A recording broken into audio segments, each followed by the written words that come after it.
करने को मीलों दूर तक चलना पड़ता है। इस गरीबी और जरूरतों ने तो मिलकर दोनों तरफ से कुचला हुआ है। भैया एकदम मस्त ठंडी सी बिस्लेरी की 5 किलो वाली पानी की बोतल दो। अगर मैं गलत नहीं हूँ तो ये तो मेरी गरीब बेचारी सी जेठानी। चलो इनसे पूछती हूँ कि इनकी गरीबी के क्या हाल है। भाभी, अरे ओ पूनम भाभी, कहाँ चली हूँ मटक मटक? अरे ईशा तुम? बोलो। मैं तो बस यही नदी से पानी लेने को गई थी। अच्छा नदी से पानी? अरे हाँ, आपकी तो बस औकात ही इतनी है कि नदी से ही पानी भरकर पी सकती हो। मुझे देखो, अब मुझे तो बिल्कुल भी आदत ही नहीं रही इन थर्ड क्लास चीजों की, तो मैं तो रोजाना पानी भी खरीद कर पीती हूँ। तुमने मुझे यहाँ चढ़ाने को बुलाया है क्या? आपको ये चिढ़ाना लगता है? मैं तो आपको बस सच्चाई का आईना दिखा रही थी। चिढ़ाना थोड़ी बोलते हैं इसको जेठानी जी। ईशा ऐसे बोलकर तेज तेज हंसने लगी। उसकी हंसी को देखकर पूनम उदास ही होकर अपने घर की तरफ को ही बढ़ गई। पूनम और ईशा दोनों देवरानी जेठानी थी, जिसमें ईशा अमीर मायके से थी और पूनम गरीब। शादी के बाद अमीरी गरीबी की इसी रेखा ने कभी दोनों देवरानी जेठानी को एक नहीं होने दिया। हर वक्त की कलेश के बाद दोनों भाई अलग हो गए, जिसमें सास देवरानी ईशा की साइड रही। अब ईशा आराम से अमीरी में और पूनम का वक्त गरीबी में कट रहा था। ईशा के पास से पूनम सीधा अपने घर आई। बस एक बार इस पानी को छान लो तो ये पीने के लायक हो जाता है। ये ईशा तो हमेशा मुझसे ऐसे ही चिढ़ाने वाली बातें करती है। एक तरफ पूनम ऐसे बोल रही थी तो वहीं दूसरी तरफ ईशा। गर्मी में इसे कहते हैं मजे की लाइफ। माँ जी, आप भी ठंडा ठंडा बिस्लेरी का पानी पियो।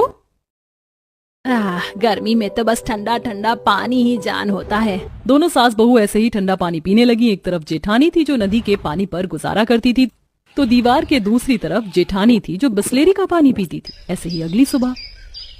माँ, मैंने सारा सामान रख लिया, अब मेरी बोतल में भी पानी दे दो। मैं भी काम पर जा रहा हूँ पूनम, मेरी भी पानी की बोतल दे दो। भाई कितना गर्म सा पानी लग रहा है ये, और स्कूल और इनके काम की जगह पर तो ये और भी गर्म हो जाएगा। पूनम किस सोच में गुम हो? लाओ मुझे पानी दे दो, मैं लेट हो रहा हूँ। माधव और स्वरा दोनों को पूनम ने बुझे मन से पानी दे दिया। एक तरफ पूनम होंठ सिले नदी का पानी ही इस्तेमाल कर लेती थी, तो वहीं दूसरी तरफ कितना ज्यादा गर्म हो गया इस बोतल का पानी। अभी आधे घंटे पहले ही तो मैंने मंगवाई थी। गर्मी में तो पानी की ठंडक निकलने को आधा घंटा ही बहुत होता है। बस बहुत हो गया, बहुत रह ली मैं बिना फ्रिज के। अब मेरी गाड़ी बिना फ्रिज तो जरा भी खिंचने वाली नहीं है। माँ जी, चलिए मुकुल जी से एक फ्रिज लेने की बात करेंगे। नहीं बहू, बहुत मुश्किल है जो मुकुल फ्रिज लेने को हामी भरे। वो एक प्रोजेक्ट के लिए पैसे बचा रहा है। अरे प्रोजेक्ट गया भाड़ में, मैं तो एक फ्रिज को बोलूंगी। ईशा को जितना मिलता जा रहा था वो उसमें खुश नहीं थी। उसने अपने पति से एक फ्रिज खरीदने की बात भी की, लेकिन नहीं ईशा, अगर हिसाब होता तो मैं कभी मना नहीं करता, लेकिन हिसाब नहीं है। मैंने पैसे एक प्रोजेक्ट के लिए बचाए हुए हैं, इसीलिए नहीं हो पाएगा। मुकुल ने ईशा से साफ साफ फ्रिज खरीदने को मना कर दिया, लेकिन वो भी जिद्दी थी। वो मानी नहीं और मुकुल के जाने के बाद अपनी सास को बिना बताए उसने लॉकर से पैसे निकाल लिए। डील वील जाए भाड़ में, पैसा कमा किसके लिए रहे? मैं तो पैसे लेकर एक बड़ा वाला फ्रिज लेने जा रही हूँ। ईशा ऐसे बोलकर अकेले ही एक बहुत बड़े फ्रिज के स्टोर में चली गई, जहां जाने के बाद उसने तरह तरह के फ्रिज देखे, लेकिन उसे सबसे महंगा 1 लाख रुपए वाला फ्रिज का मॉडल ही पसंद आया।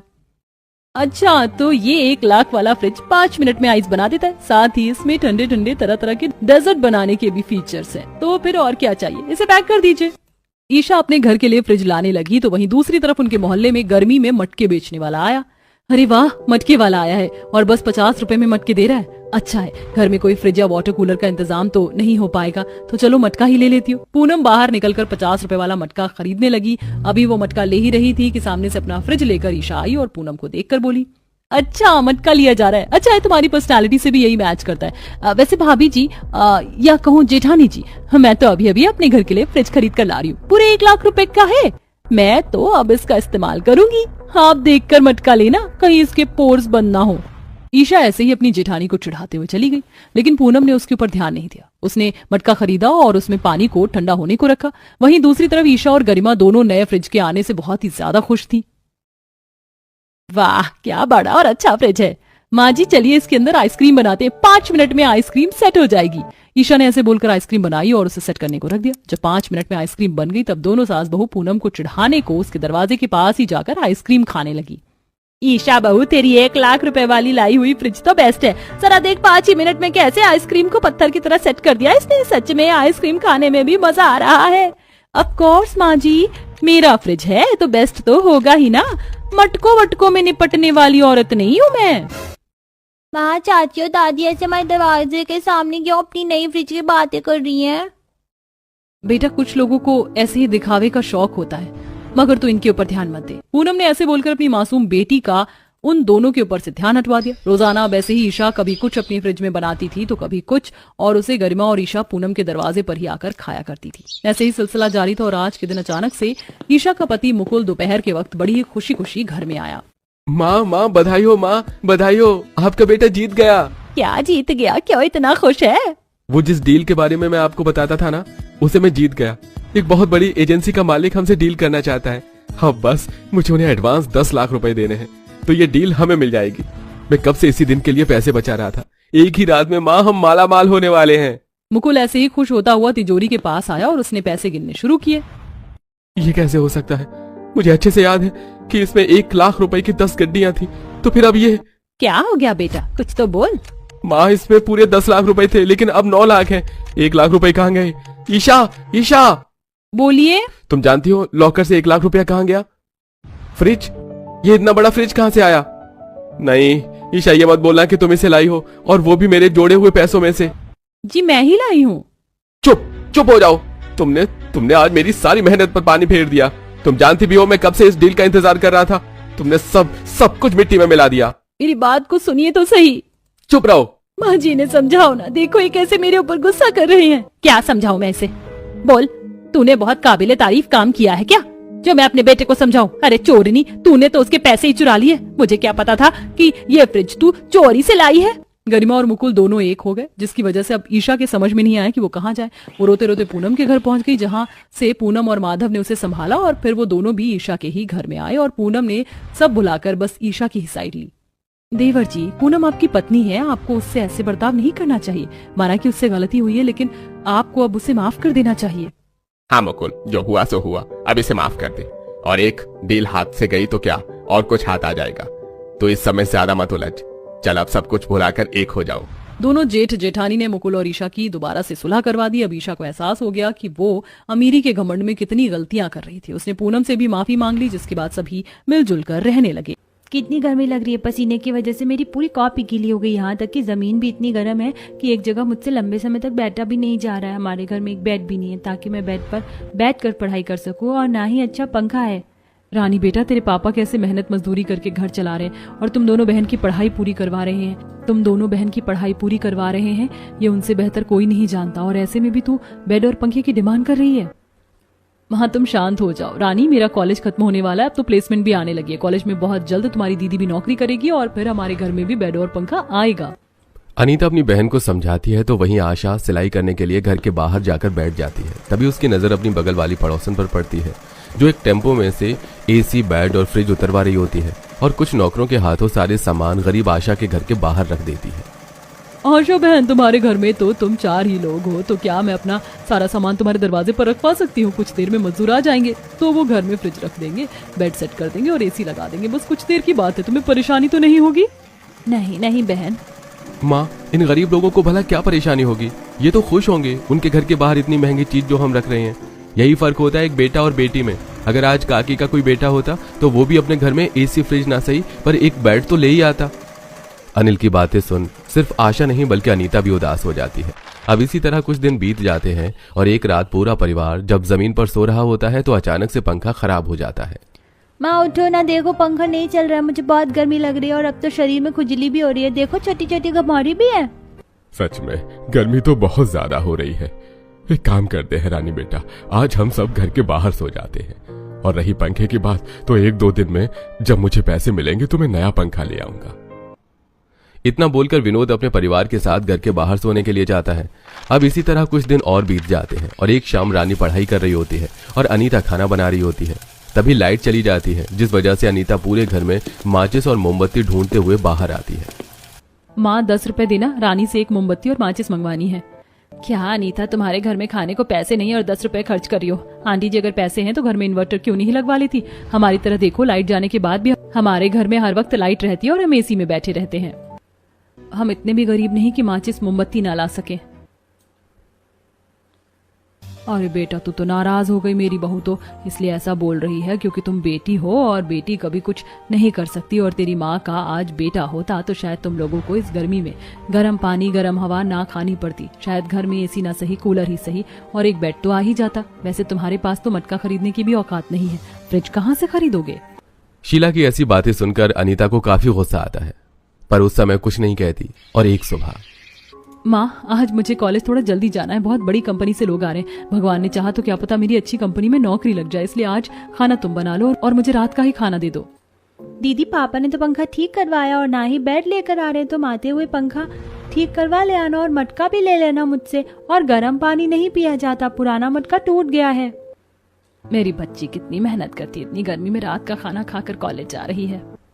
अपनी बेटी को इतनी गर्मी धूप में मेहनत करता देख आशा को बड़ा दुख होता है। अब जैसे ही अनीता खाने का पहला निवाला लेती है, वो देखती है कि खाना खराब हो चुका है। माँ, ये खाना खराब हो चुका है, आप में से कोई मत खाना, मुझे लेट हो रहा है, मैं चलती हूँ। देखा, फ्रिज ना होने की वजह से अब तो खाना भी खराब होता है। कम से कम एक फ्रिज तो ला ही सकते हैं हम। रानी सही कह रही है, हमारे घर में एक पंखा, बेड और फ्रिज की कितनी ज्यादा जरूरत है। इस गर्मी में हम गरीब कुछ नहीं कर सकते। पापा, आप दुखी क्यों होते हैं? हमारे भी घर में बहुत जल्द बेड आएगा, फ्रिज भी आएगा और एसी भी आएगा, और ये आपकी बेटी का वादा है। जरूरी नहीं कि बेटा ही कुछ करे, एक बेटी भी ये सारे अरमान ला सकती है। इतना बोलकर अनीता तपती धूप में अपना बैग लेकर कॉलेज के लिए निकल जाती है और शाम को चेहरे पर मुस्कान लेकर कॉलेज से घर आने लगती है। तभी उसको रास्ते में एक शिकंजी वाला मिलता है। उसके हाथों में केवल 10 रुपए थे और वो प्यास से तड़प रही थी, इसलिए 10 रुपए का शिकंजी ले लेती है और हाथों में शिकंजी पीते हुए आती है। घर में जाकर आज खुशखबरी सबको सुनाऊंगी, पर मुझे ये 10 रुपए वाली शिकंजी पीने में खत्म नहीं करना चाहिए था। पर क्या करती, गर्मी इतनी है कि गला सूख रहा था। खुद से बात करती अनीता थोड़ी और आगे जाती है और वो देखती है कि कुछ लोगों की भीड़ जमा है। अब जब वो उस भीड़ में जाती है तो अपनी माँ को रोड पर बेहोश पाती है और शीला अनीता को देख खरी खोटी सुनाने लगती है। अच्छा है कि मेरी कोई बेटी नहीं है, और अगर होती ना तो उसे तेरी तरह नहीं पढ़ाती। ये नहीं कि घर में रहकर माँ का ख्याल रखूं, बड़ा शौक है कॉलेज कूदने का। तुझसे तो अच्छा मेरे बेटे बहू हैं जो बिना छाते के मुझे घर से बाहर नहीं जाने देते। सही कहते हैं कि एक बेटी कभी कुछ नहीं कर सकती। अनीता शीला की बातों पर ध्यान नहीं देती और गांव वालों की मदद से अपनी माँ को घर लाती है और हाथ पंखे से हवा करती है। कुछ देर में जब आशा होश में आती है और विनोद घर आता है तो अनीता सभी को खुशखबरी सुनाती है। पापा, मेरी बहुत बड़ी एमएनसी कंपनी में नौकरी लग गई है, बस 1 महीने की बात है, और फिर मैं अपनी पहली सैलरी से इस घर में बेड और फ्रिज लेकर आऊंगी और उन सब का मुंह बंद करूंगी जो ये कहते हैं कि बेटी कुछ नहीं कर सकती। सुन रहे हैं आप? हमारी बेटी बहुत बड़ी कंपनी में नौकरी करने वाली है। आप सही कहते थे, अब बेटियां भी बेटों के बराबर हैं। नौकरी लगने की खुशी में आशा भी काफी खुश होती है। और वहीं अब अनीता रोज पैदल धूप में ऑफिस के लिए जाती और कई बार तो वो टिफिन भी नहीं ले जाती ताकि 2 पैसे बचा सके। तो वहीं रानी भी अब एसी, फ्रिज और बेड की जिद करना छोड़ देती है और अपनी पढ़ाई पर ध्यान देती है। समय यूं ही गुजरता है और आखिरकार वो दिन आ ही जाता है जिसका सभी को इंतजार था। माँ, मेरी पहली सैलरी आ गई। आप सब मेरे साथ दुकान चलो, हम आज बेड, एसी और फ्रिज एक साथ लेंगे। बहुत गर्मी है दीदी, एसी और फ्रिज मेरी ही पसंद का लेना। एसी और फ्रिज ही क्यों, हम सब तुम्हारी ही पसंद का लेंगे। अब पूरा परिवार दुकान जाता है और वहां से एसी, फ्रिज और बेड फाइनेंस करवाकर घर आते हैं, जहां घर के बाहर खड़ी होकर अनीता अपनी पड़ोसन को दिखाते हुए टेम्पो रोकती है और कुछ मजदूरों से एक एक करके फ्रिज, एसी और बेड उतरवाती है। अरे भैया, आराम से सारा सामान आप उनके घर के बाहर रख दीजिए। हमारे घर के बाहर रखेंगे तो सामान अंदर ले जाने में और फिट करने में दिक्कत होगी। आंटी, कुछ समय पहले आपका सामान हमने अपने घर के बाहर रखा था। आज आपको तो परेशानी नहीं है हमारे एसी, फ्रिज और बेड से? भला मुझे क्या परेशानी होगी, अपना सामान जल्दी हटवाना यहाँ से। हाँ आंटी जी, क्यों नहीं। वैसे अब तो आपको यकीन हो गया ना कि बेटी भी एसी, फ्रिज और बेड ले सकती है। भैया, आप एक एक करके सामान अंदर रखिए और ऐसी फिटिंग अच्छे से करना और पानी का पाइप घर के बाहर ही रखना। अनीता अपनी पड़ोसन को सुनाकर कुछ नौकरों के हाथों एक एक करके सारे सामान घर में रखवाती है। जहां कुछ मजदूर आकर एसी फिट करते हैं और बेड भी, तो वहीं एक कोने में फ्रिज रखा जाता है। जहां ये सब देख शीला अंदर ही अंदर जल जाती है और घर में अपने बेटे से कहती है, नालायक, कुछ सीख तू। पिछले 5 साल से 30,000 पर ही अटकाया और इस लड़की ने 1 महीने में 60-70 हजार रुपए जमा कर लिया और एक साथ तीनों चीज भी लेकर आ गई। जबकि इस घर में एसी, फ्रिज, बेड मैं अपने पैसों से लाई थी और लोगों को तेरा नाम बोलकर ढिंढोरा पीटा था। न सिर्फ शीला जलती है बल्कि अब वो बेटे और बेटी के बीच का फर्क करना भी छोड़ देती है। इसी तरह कुछ दिन बीत जाते हैं और एक दिन बेड पर बैठकर एसी चलाकर रानी पढ़ाई कर रही होती है। तभी उनके घर एक औरत आती है। अनीता बेटी, गर्मी बहुत ज्यादा है, मेरा दूध कहीं खराब ना हो जाए, क्या तुम अपने फ्रिज में रख लोगी? और अगर बर्फ है तो दे दो ना, पानी बहुत गर्म है, सोच रही हूँ एक बाल्टी पानी में बर्फ डाल दूं। हाँ हाँ आंटी, क्यों नहीं, हम और लोगों की तरह नहीं जो अपने सामान पर घमंड करें। इतना बोलकर अनीता उस औरत का दूध अपने फ्रिज में रख देती है और बर्फ की कटोरी उसके हाथों में थमा देती है। समय यूं ही बीतता है और एक दिन रानी की दोस्त उसके घर आती है। तेरे घर में कितना अच्छा लग रहा है, एसी की कितनी ठंडी ठंडी हवा आ रही है। वैसे तो क्या मेरे साथ बाहर खेलने चलेगी? मैं नहीं जा रही बाहर, अब तो मुझे अपनी दीदी की तरह घर में ही रहकर बहुत पढ़ाई करनी है। दीदी, ये बेड, एसी, फ्रिज मेरे लिए ही तो लेकर आई है। मैं तो कहती हूँ कि तू भी अपनी कॉपी किताब लेकर मेरे ही घर आ जा, हम बेड पर एसी में पढ़ाई करेंगे। इस तरह अनीता अपने गरीब माता पिता और बहन का सपना पूरा करती है।